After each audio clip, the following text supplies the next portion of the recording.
Sesaat lagi kita akan mengikuti embun pagi.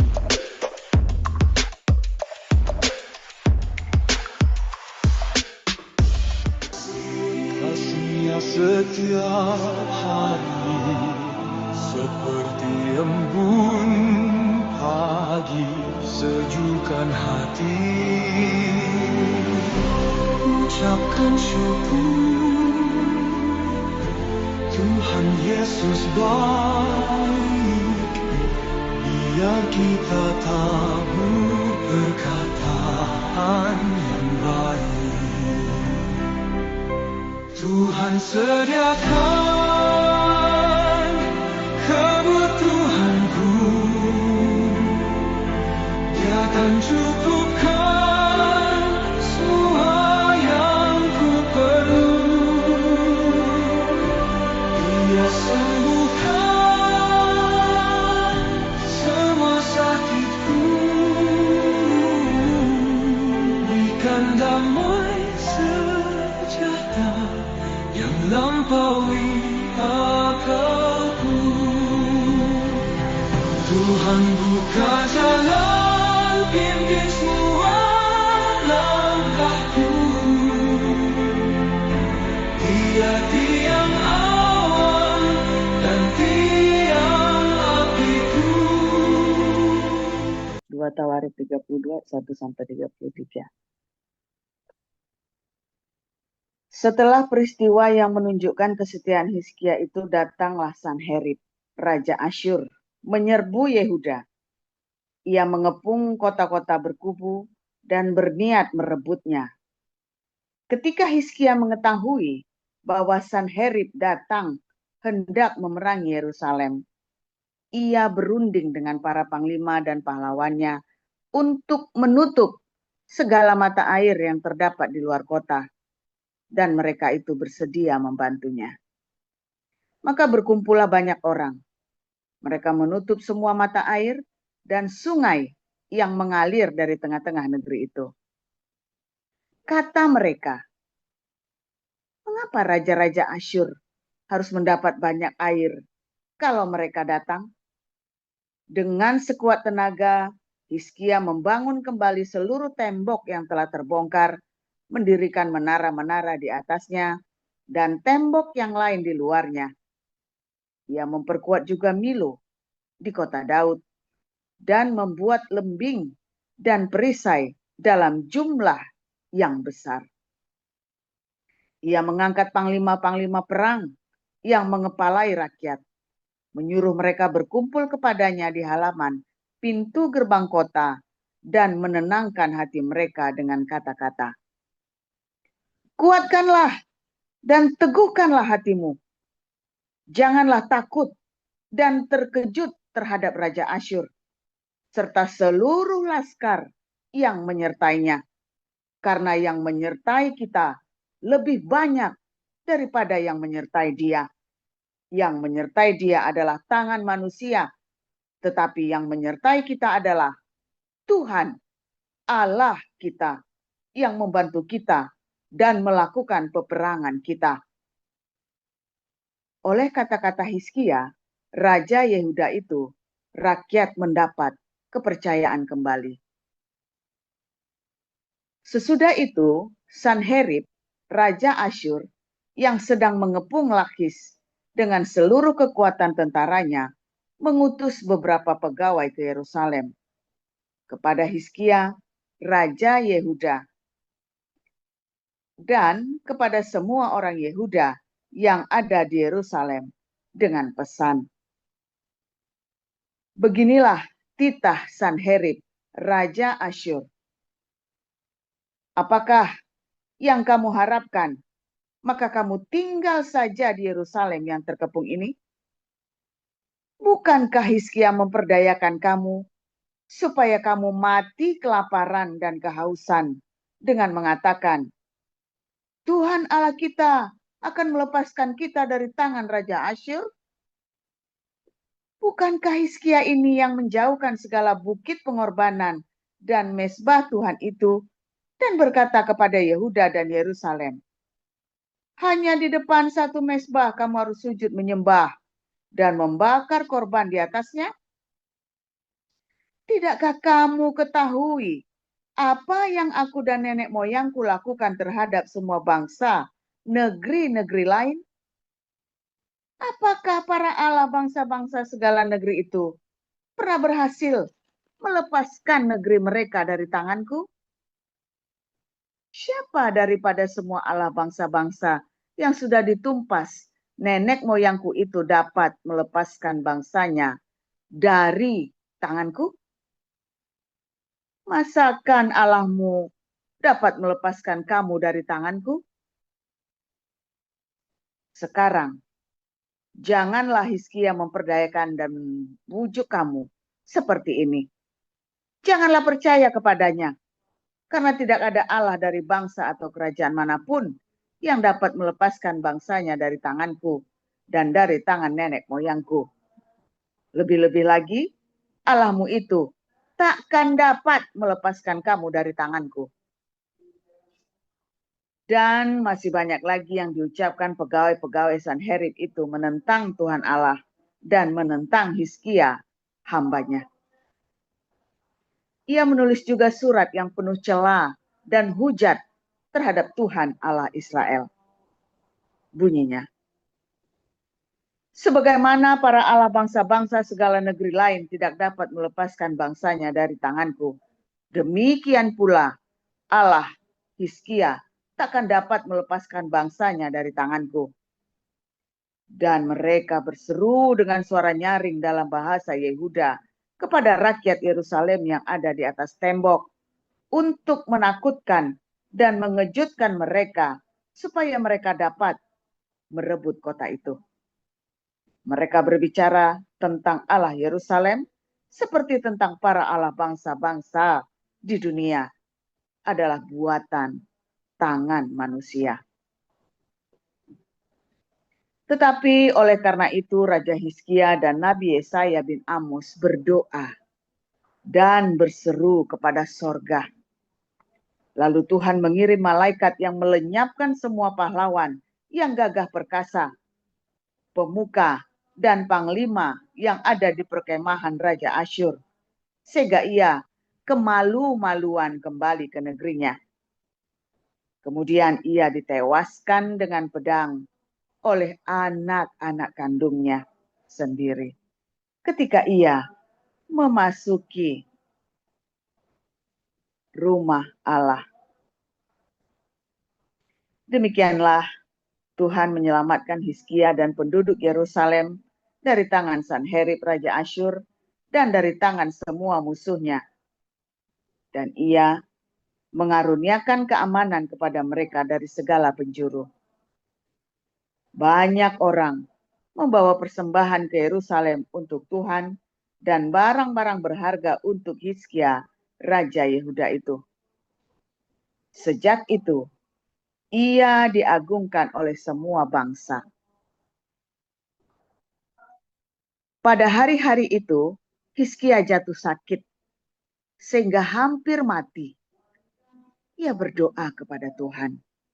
Dan Tuhan berfirman kepadanya dan memberikannya suatu tanda ajaib.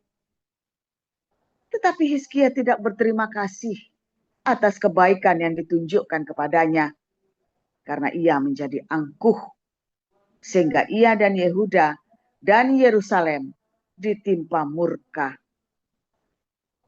Tetapi ia sadar akan keangkuhannya itu dan merendahkan diri bersama-sama dengan penduduk Yerusalem, sehingga murka Tuhan tidak menimpa mereka pada zaman Hizkia. Hizkia mendapat kekayaan dan kemuliaan yang sangat besar. Ia membuat perbendaharaan untuk emas, perak, batu permata yang mahal-mahal, rempah-rempah, perisai-perisai, dan segala macam barang yang indah-indah. Juga tempat perbekalan untuk hasil gandum, untuk anggur dan minyak, dan kandang-kandang untuk berbagai jenis hewan besar, dan kandang-kandang untuk kawanan kambing domba. Ia mendirikan kota-kota, memperoleh banyak kambing domba dan lembu sapi, karena Allah mengaruniakan dia harta milik yang amat besar. Hizkia ini juga telah membendung aliran Gihon di sebelah hulu dan menyalurkannya ke hilir ke sebelah barat ke kota Daud. Hizkia berhasil dalam segala usahanya. Demikianlah juga ketika utusan-utusan raja-raja Babel datang kepadanya untuk menanyakan tentang tanda ajaib yang telah terjadi di negeri. Ketika itu, Allah meninggalkan dia untuk mencobainya, supaya diketahui segala isi hatinya. Selebihnya dari riwayat Hizkia dan perbuatan-perbuatannya yang setia, sesungguhnya semuanya itu tertulis dalam penglihatan Nabi Yesaya bin Amos, dalam kitab Raja-Raja Yehuda dan Israel. Kemudian Hizkia mendapat perhentian bersama-sama dengan nenek moyangnya dan dikuburkan di pendakian ke pekuburan anak-anak Daud. Pada waktu kematiannya, seluruh Yehuda dan penduduk Yerusalem memberi penghormatan kepadanya. Maka Manasye, anaknya, menjadi raja menggantikan dia. Yohanes 4 ayat 1. Ketika Tuhan Yesus mengetahui bahwa orang Farisi telah mendengar bahwa ia memperoleh dan membaptis murid lebih banyak daripada Yohanes, meskipun Yesus sendiri tidak membaptis, melainkan murid-muridnya, ia pun meninggalkan Yudea dan kembali lagi ke Galilea. Ia harus melintasi daerah Samaria, maka sampailah ia ke sebuah kota di Samaria yang bernama Sikhar, dekat tanah yang diberikan Yakub dahulu kepada anaknya Yusuf. Disitulah terdapat sumur Yakub. Yesus sangat letih dan oleh perjalanan, karena itu ia duduk di pinggir sumur itu. Hari kira-kira pukul 12. Maka datanglah seorang perempuan Samaria hendak menimba air. Kata Yesus kepadanya, "Berilah aku minum," sebab murid-muridnya telah pergi ke kota membeli makanan. Maka perempuan Samaria itu kepadanya, "Masakan engkau seorang Yahudi minta minum kepadaku seorang Samaria?" Sebab orang Yahudi tidak bergaul dengan orang Samaria. Jawab Yesus kepadanya, "Jikalau engkau tahu tentang karunia Allah dan siapakah dia yang berkata kepadamu, berilah aku minum, niscaya engkau telah meminta kepadanya, dan ia telah memberikan kepadamu air hidup." Kata perempuan itu kepadanya, "Tuhan, engkau tidak punya timba dan sumur ini amat dalam. Dari manakah engkau memperoleh air hidup itu? Adakah engkau lebih besar daripada bapa kami Yakub yang memberikan sumur ini kepada kami dan yang telah minum sendiri dari dalamnya, ia serta anak-anaknya dan ternak-ternaknya?" Jawab Yesus kepadanya, "Barang siapa minum air ini, ia akan haus lagi. Tetapi barang siapa minum air yang akan kuberikan kepadanya, ia tidak akan haus untuk selama-lamanya. Sebaliknya, air yang akan kuberikan kepadanya akan menjadi mata air di dalam dirinya." Yesus terus-menerus memancar sampai kepada hidup yang kekal. Saya ulangi, yang terus-menerus memancar sampai kepada hidup yang kekal. Kata perempuan itu kepadanya, "Tuhan, berikanlah aku air itu supaya aku tidak haus dan tidak usah datang lagi ke sini untuk menimba air." Kata Yesus kepadanya, "Pergilah, panggillah suamimu dan datang ke sini." Kata perempuan itu, "Aku tidak mempunyai suami." Kata Yesus kepadanya, "Tetapi katamu bahwa engkau tidak mempunyai suami, sebab engkau sudah mempunyai 5 suami dan yang ada sekarang padamu bukanlah suamimu. Dalam hal ini engkau berkata benar." Kata perempuan itu kepadanya, "Tuhan, nyata sekarang padaku bahwa engkau seorang nabi. Nenek moyang kami menyembah di atas gunung ini, tetapi kamu katakan bahwa Yerusalemlah tempat orang menyembah." Kata Yesus kepadanya, "Percayalah kepadaku, hai perempuan, saatnya akan tiba bahwa kamu akan menyembah Bapa bukan di gunung ini dan bukan juga di Yerusalem. Kamu menyembah apa yang tidak kamu kenal. Kami menyembah apa yang kami kenal. Sebab keselamatan datang dari bangsa Yahudi. Tetapi saatnya akan datang dan sudah tiba sekarang bahwa penyembah-penyembah benar akan menyembah Bapa dalam roh dan kebenaran. Sebab Bapa menghendaki penyembah-penyembah demikian. Allah itu roh, dan barang siapa menyembah Dia harus menyembah dalam roh dan kebenaran. Jawab perempuan itu kepadanya, aku tahu bahwa Mesias akan datang, yang disebut juga Kristus. Apabila Ia datang, Ia akan memberikan segala sesuatu kepada kami. Kata Yesus kepadanya, akulah Dia yang sedang berkata-kata dengan engkau. Pada waktu itu datanglah murid-muridnya dan mereka heran bahwa Ia sedang bercakap-cakap dengan seorang perempuan. Tetapi tidak seorang pun yang berkata, apa yang engkau kehendaki? Atau apa yang engkau percakapkan dengan dia? Maka perempuan itu meninggalkan tempayannya di situ lalu pergi ke kota dan berkata kepada orang-orang yang di situ, mari lihat, di sana ada seorang yang mengatakan kepadaku segala sesuatu yang telah kuperbuat. Mungkinkah dia Kristus? Maka mereka pun pergi keluar kota lalu datang kepada Yesus. Sementara itu murid-muridnya mengajak dia, katanya, Rabi, makanlah. Akan tetapi ia berkata kepada mereka, padaku ada makanan yang tidak kamu kenal. Maka murid-murid itu berkata seorang kepada yang lain, adakah orang yang telah membawa sesuatu kepadanya untuk dimakan? Kata Yesus kepada mereka, makananku ialah melakukan kehendak Dia yang mengutus aku dan menyelesaikan pekerjaannya. Bukankah kamu mengatakan 4 bulan lagi tibalah musim menuai? Tetapi aku berkata kepadamu, lihatlah sekelilingmu dan pandanglah ladang-ladang yang sudah menguning dan matang untuk dituai. Sekarang juga penuai telah menerima upahnya, dan ia mengumpulkan buah untuk hidup yang kekal, sehingga penabur dan penuai sama-sama bersuka cita. Sebab dalam hal ini, benarlah peribahasa yang seorang menabur dan yang lain menuai. Aku mengutus kamu untuk menuai apa yang tidak kamu usahakan. Orang-orang lain berusaha dan kamu datang memetik hasil mereka. Dan banyak orang Samaria dari kota itu telah menjadi percaya kepadanya karena perkataan perempuan itu yang bersaksi. Ia mengatakan kepadaku segala sesuatu yang telah kuperbuat. Ketika orang Samaria itu sampai kepada Yesus, mereka meminta kepadanya supaya ia tinggal pada mereka. Dan ia pun tinggal di situ 2 hari lamanya. Dan lebih banyak lagi orang yang percaya karena perkataannya. Dan mereka berkata kepada perempuan itu, kami percaya tetapi bukan lagi karena apa yang kau katakan, sebab kami sendiri telah mendengar Dia, dan kami tahu bahwa Dialah yang benar-benar juru selamat di dunia. Dan setelah 2 hari itu Yesus berangkat dari sana ke Galilea, sebab Yesus sendiri telah bersaksi bahwa seorang nabi tidak dihormati di negerinya sendiri. Maka setelah ia tiba di Galilea, orang-orang Galilea pun menyambut Dia, karena mereka telah melihat segala sesuatu yang dikerjakannya di Yerusalem pada pesta itu. Sebab mereka sendiri pun turut ke pesta itu.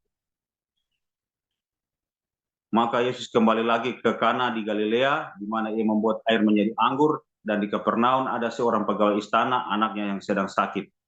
Ketika ia mendengar bahwa Yesus telah datang dari Yudea ke Galilea, pergilah ia kepadanya lalu meminta supaya ia datang untuk menyembuhkan anaknya, sebab anaknya itu hampir mati. Maka kata Yesus kepadanya, jika kamu tidak melihat tanda dan mujizat, kamu tidak percaya. Pegawai istana itu berkata kepadanya, Tuhan, datanglah sebelum anakku mati. Kata Yesus kepadanya, pergilah, anakmu hidup. Orang itu percaya akan perkataan yang dikatakan Yesus kepadanya, lalu pergi. Ketika ia masih di tengah jalan, hamba-hambanya telah datang kepadanya dengan kabar bahwa anaknya hidup. Ia bertanya kepada mereka, pukul berapa anak itu mulai sembuh? Jawab mereka, kemarin siang pukul 1 demamnya hilang. Maka teringatlah ayah itu bahwa saat itulah Yesus berkata kepadanya, anakmu hidup. Lalu ia pun percaya dan seluruh keluarganya. Dan itulah tanda kedua yang dibuat Yesus ketika ia pulang dari Yudea ke Galilea. Haleluya, haleluya, firman Tuhan selalu baru. Jika kita menanti-nantikan Tuhan dengan penuh cinta, dengan penuh semangat kesetiaan, ya, berbuat baik. Ya, jangan lupa berbuat baik setiap hari. Ingat-ingat tiap pagi bangun, aku mau bikin baik apa hari ini. Ya, minimum 2 hal bisa kamu lakukan. Kamu mau kasih makan siapa? Ya, kemana kamu mau kasih makan orang miskin? Pak, saya miskin Pak. Bisa berbagi nasimu, saudara. Jangan khawatir. Selama kamu punya beras, masak, ya, bikin 2 bungkus, 1 buat kamu, 1 buat orang lain. Ya, minimum seminggu sekali kamu lakukan itu, saudara, ya. Semiskin apapun kamu, serius, saudara, kamu. Nah, 2, ampuni. Siapa yang menyakiti kamu tadi malam? Siapa yang menyakiti kamu kemarin? Ya, mengucapkan berkat, aku ampuni kamu dalam nama Yesus. Minimum 2 hal itu kamu bisa lakukan setiap hari. Ya. Dan 2 hal itu yang akan membersihkan hatimu setiap hari. Ya, 2 hal itu akan membersihkan mata air, sumber mata air. Ya. Kulah hatimu itu kan adalah kulahmu. Nah, maka itu adalah sumber mata air kehidupanmu. Kamu mau punya sumber mata air seperti apa, saudara? Musuh berusaha menutup dan mengotori mata air itu supaya kamu keracunan, supaya kamu kepahitan, supaya kamu marah, supaya kamu kecewa, supaya kamu dendam, supaya kamu hatimu keruh, itu ya, supaya hatimu begitu tuh, gemeremet. Musuh menaruhkan juga kesombongan. Musuh juga menaruhkan apa, saudara? Kebencian.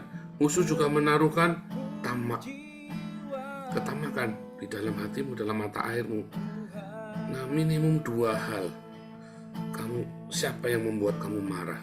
Kamu bilang pagi ini, aku ampuni kamu. Dalam nama Yesus, sebut namanya, aku ampuni kamu. Dan hari ini kamu pikir, aku mau bagi nasi bungkus. Siapa yang mau aku bagi ya? Bawa, kamu lihat di jalan. Setidaknya 2 hal itu, saudara, kamu bisa lakukan setiap hari. Kalau kamu sebegitu miskinnya, seminggu sekali. Tapi selalu usahakan setiap hari. Ya, kamu saya mau membagi ke siapa?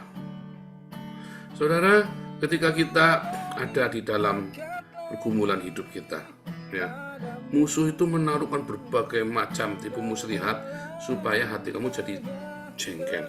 Wah, saya juga sama, saudara. Bukannya saya nggak pernah kejebak. Kita pun beberapa kali ya. Beberapa kali kita kejebak, saudara, ya. Jadi, saudara, tiap hari musuh akan taruhkan ide-ide jahat di hatimu. Pertama di pikiran dulu. Kamu biarin. Kamu gak cepat-cepat usir. Masuk ke hatimu berhari-hari, saudara. Akhirnya mata airmu jadi keruh.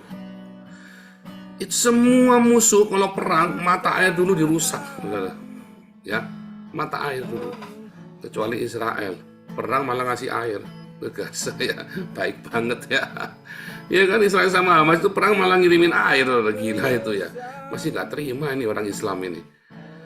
Tetapi musuh kita, iblis itu berusaha merusak mata air dalam hatimu, saudara. Nah, iblis itu berusaha merusak mata airmu dengan apa? Dengan kamu tidak melakukan kebaikan hari ini. Dengan kamu lupa mengatakan pengampunan hari ini. Angkanya 2 hal. Bapa kami di surga, dikuduskanlah namamu. Ya, datanglah kerajaanmu, jadilah kehendakmu di bumi seperti di surga. Itu baru akan terjadi jika kita berbagi. Berikanlah pada hari makan kami secukupnya. Kalau lebih aku bagi. Ya kan? Dan ampunilah kesalahan kami seperti kami mengampuni. 2 hal itu surga, kerajaan surga itu datang. Dan kalau kerajaan surga datang, pasti akan memperbaharui semua mata air dalam hidupmu. Ketika kerajaan surga datang dalam hidupmu, kamu berbagi, kamu mau mengampuni, melepaskan pengampunan, maka kerajaan surga itu datang. Setiap hari, saudara, bagaimana merawat mata air itu? Ya, tadi kan bagaimana memperbaharui mata air itu, saudara. Bagaimana merawat mata air itu, saudara? Maka setiap hari kamu harus belajar bagaimana kamu punya 12 karakter Kristus. Bagaimana kamu punya 12 karakter surga, tiap hari kamu catat, kalau perlu tulis di dindingmu, saudara. Ada kasih, ada sukacita, ada damai sejahtera, ada kebaikan, ada kemurahan, lemah lembutan, kesabaran, ya, penguasaan diri, kesetiaan, ada iman, ada pengharapan, ada kekudusan. Maka mata airmu akan terjaga, ya. Mata airmu akan terus segar, berbual-bual, segar. Bukan hanya kamu yang meminumnya, anak istrimu, suamimu, keluargamu, bahkan orang-orang lain yang bersama dengan kamu akan meminumnya. Ada orang-orang, ya, yang tidak mau meminumnya, terlalu sombong. Ya nggak apa-apa, biar siapapun kalau mau datang terima kamu, dia akan terima mata air itu. Kalau dia nggak mau terlalu sombong, ya biar. Kamu nggak usah marah, ini mau mata airku ini ya, membual, manis. Nggak mau, ya nggak apa-apa, kata Tuhan Yesus. Kalau kamu memberi salam kepada dia nggak mau terima salammu, ya biarin saja. Kebaskan debu dari kakimu, ya. Kebaskan debu dari kakimu, ya. Kamu nggak usah pusing, ya kan. Jangan gara-gara orang menolak kebaikanmu lalu kamu tersinggung, lalu kamu kepikiran. Ya sudah, pokoknya tugas kita adalah berbuat kebaikan. Dia nggak mau terima, nggak apa-apa. Kita ngalami, kita berusaha berbuat baik, disalahpahami, sering, ya, nggak apa-apa. Dia nggak mau, ya nggak apa-apa. Ya kan, ya kita menawarkan kebaikan, kamu nggak mau, ya nggak apa-apa. Kita tetap jalan, kita tetap berbuat baik. Kamu nggak suka, nggak apa-apa. Apalagi ada banyak fitnah-fitnah terhadap kita, ya. Ada banyak sekali fitnah-fitnah, perkataan-perkataan yang tidak baik tentang kita. Ya nggak apa-apa. Biarin saja. Enggak. Biar saja, kamu udah suka sama kita, ya nggak apa-apa. Ya kita, saudara, ya. Yang penting saya tetap berbuat kebaikan. Yang penting kita tetap selalu melepaskan pengampunan. Jangan kebaikan dan pengampunan itu ditentukan oleh orang lain. Jangan sampai mata air itu ya di-framing oleh orang lain, diblok sama orang lain mata air, ya saudara. Itu mata airmu sendiri. Jangan diblok sama orang lain. Ya, diblok dengan cara itu tadi. Gara-gara kamu mau berbagi air kehidupanmu, orang memframing kamu, ya kan, memfitnah kamu, orang menolak, menganggap mata airmu tidak baik, ya kan, ya tidak apa-apa, kan dia sendiri yang rugi. Nah, kalau kamu lagi berbuat baik, saudara, orang itu nggak mau terima.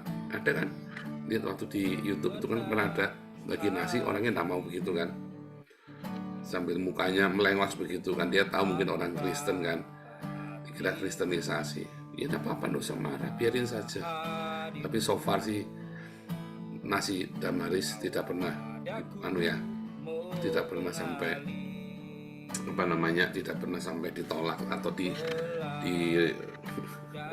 kayak itu ya, orang-orang GPI atau dulu karena waktu bagi-bagi nasi ada ayatnya sampai digeruduk ya. Kita sih kalau bagi-bagi nasi kita nggak pakai atribut agama. Cinta itu tidak ada atributnya, saudara, ya. Cinta agape itu nggak pakai atribut, ya. Standar cintanya Tuhan Yesus, nggak peduli dengan atribut, ya kan. Siapakah sesamamu? Apakah orang Yahudi? Bukan. Orang Samaria itu, ya, artinya apa? Nggak pandang bulu, ya. Orang cinta Samaria yang baik hati. Nah, kehidupan kita sehari-hari juga begitu, saudara. Jangan mau di-framing mata airmu oleh orang lain. Ada banyak sekali orang mencoba memframing saya, ya kan? Nggak mau saya. Kamu siapa? Saya punya mata air yang dari Tuhan Yesus. Pokoknya saya bagi. Sampai saya ngomong, ya, maaf, target saya adalah orang bule dan imigran, orang gelandangan, bukan orang Indonesia. Tolong jangan framing saya mau berebut jemaat Indonesia. Saya menginjil, saya turun ke jalan. Nggak perlu berebut, saya turun ke jalan, ya saudara, ya. Saya nggak datengin orang Kristen buat jadi jemaat saya, sorry ya. Emang gua cowok apaan. Saya turun ke jalan, saya penginjilan, saudara. Saya turun ke daerahnya gelandangan-gelandangan. Saya penginjilan, saya peluk mereka. Saya kasih mereka makan. Ya, saudara ya. Itu yang kita lakukan. Kamu nggak bisa framing saya. Saya di framing macam-macam, saudara ya. Nggak urusan. Nah, harus belajar begitu, saudara ya. Harus belajar. Ya, Bu Marjuni tahu tuh ya, katanya banyak yang suka sama saya. Emang saya salah apa sama mereka? Minta utang aja sama mereka saya nggak pernah. Salah apa? Nah, itu saudara, di framing. Utang aja kita nggak pernah. Tapi orang mau framing ya, banyak yang nggak suka. Emang kenapa kalau nggak suka? Saya salah apa sama mereka? Utang aja nggak pernah, ya kan? Nah, framing katanya saya ngambil jemaat orang nanti takut ini, ya nggak urusan, saudara ya. Nah, itu ya, saudara ya, jangan takut di framing. Yang penting kamu tetap berbuat baik. Cuman tidak butuh perbuatan baik, ya sudah, nggak usah terima. Dan kamu kalau dia nggak mau ya nggak usah maksa. Kita coba tolong kamu nggak mau apa-apa. Kita mah nggak urusan, ya. Kita mah nggak urusan. Begitu, saudara. Jadi jangan sampai orang ya mengotori mata airmu, iblis ya, melalui orang-orang itu mengotori mata airmu. Tapi kedua, jangan sampai orang ngeblok mata airmu sehingga nggak mengalir lagi, sehingga kamu takut berbuat baik. Jangan takut berbuat baik, saudara. Orang berusaha kotori mata airmu, orang berusaha blok mata airmu, diblok, dia jangan mengalir. Jangan mau, saudara. Ya, saya malukan kamu siapa? Saya dinasihati kalau kamu ikut saya, nurut omongan saya. Emang kamu siapa nurut omongan kamu? Kasih makan saya aja enggak. Mendinglah kamu ngasih uang sama saya. Ya tak dengerin lah, walaupun nggak tak turuti ya. Tak dengerin walaupun nggak tak turutin. Nggak pernah ngasih uang, cuma ngasih bacot doang, saudara. Sorry, lalu siapa? Saya gitu. Ya, saya disuruh ngusir orang, saudara ya, dari gereja kita. Saya disuruh gara-gara dia berzina, saya suruh ngusir. Lah kamu siapa? Nyuruh saya ngusir orang. Sorry, emang gua cowok apaan? Ngeri ya, saudara ya. Mengerikan sekali, saudara. Gara-gara saya nggak ngusir dia, orang ini kasak-kusuk kemana-mana, saudara ya. Saya disebarin fitnah.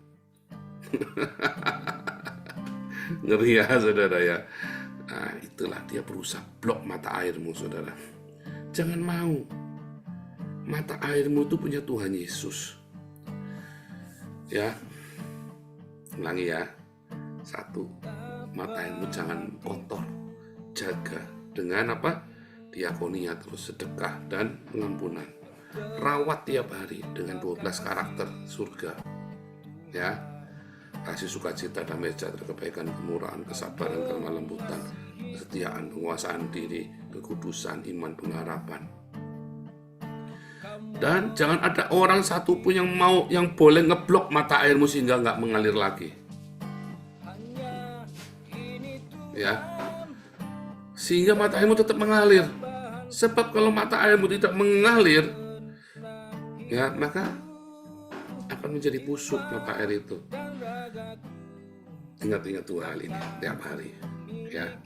Jangan ada satupun bisa memframing kamu sehingga kamu tidak berani berbuat baik dan menolong orang dan mengampuni. Itu nggak layak untuk diampuni. Kamu ya, kalau kamu mau ini kamu jangan nolong orang lain. Jangan, saudara. Kamu siapa? Itu tadi ya, saya itu masih sampai gedek-gedek ya, disuruh ngusir orang saya dari gereja kami, saudara ya. Disuruh ngusir orang gara-gara orang itu dituduh berzina. Padahal yang suruh ngusir itu dia juga sering check-in di hotel, saudara. Saya sampai mau tak omongin, nggak enak, kasihan ya, saudara ya. Tapi dia nyuruh ngusir orang berzina kan, itulah yang terjadi, saudara. Nggak tahu malu ya, saudara. Kebetulan ini kasusnya nyata, nggak tahu malu. Tapi jangan sampai itu terjadi sama kamu. Kamu dilarang berbuat baik. Ya, tetaplah berbuat baik setiap hari. Siapapun tidak berhak melarang kamu untuk berbuat kebaikan. Nggak usah banyak ngomong, jalanin saja. Ya, orang mau ngomong apa, kamu diam saja. Saudara, pokoknya tetap berbuat baik. Ampuni, bersedekah. Tuhan Yesus memberkati.